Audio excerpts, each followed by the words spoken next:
Assalomu alaykum. Bugun yana dasturimizda muhim yangiliklardan biri bo'ldi.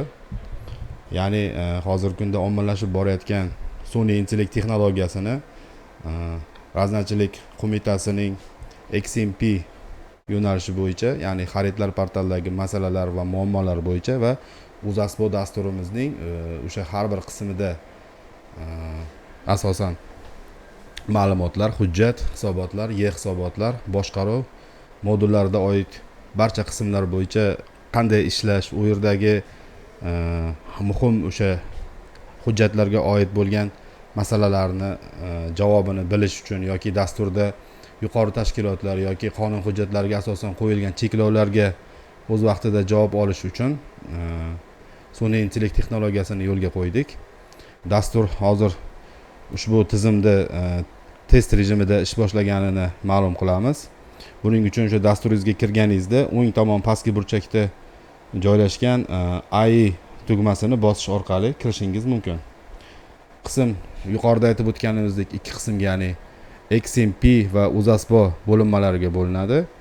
Agar sizda xarid portallariga bo'lgan murojaatlaringiz bo'lsa, XMP ni o'zida xabar qismida xabaringizni yozasiz yoki o'sha aytganimizdek UzAspo dasturiga masalalar yuzasidan muammolaringizni yozsangiz, UzAspo dasturi bo'yicha barcha cheklov va qaysi qismda qanaqa ishlash kerakliklarini ushbu AI o'sha sun'iy intellekt tizimi bo'yicha administratorlarning yoniga ovora bo'lib kelishdan yoki telefon qo'ng'iroqlarida asossiz kutish jarayonlarida qolib ketmasdan o'z vaqtida bilib olishingiz mumkin. Tizimni ishlashi, agar sizda ushbu tizimdan kengroq ekranda foydalanish kerak bo'lsa, ushbu tugmani bosasiz va tizimni dasturda kengroq qilib ishlashingiz mumkin.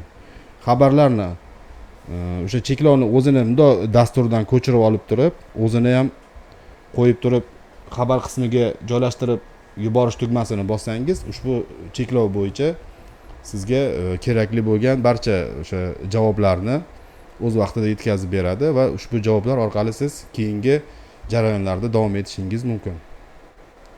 Yuqorida aytib o'tganimizdek, hozirda sun'iy intellekt tizimimiz test rejimida ishlamoqda. Agarda sizlarda qanaqadir yangiliklar yoki takliflar bo'lsa, bemalol o'sha administratorlar yoki kol markaziga qo'ng'iroqlar davomida bizga ma'lum qilishingiz mumkin. Biz albatta buni inobatga olamiz. E'tiboringiz uchun rahmat. Sog' bo'ling.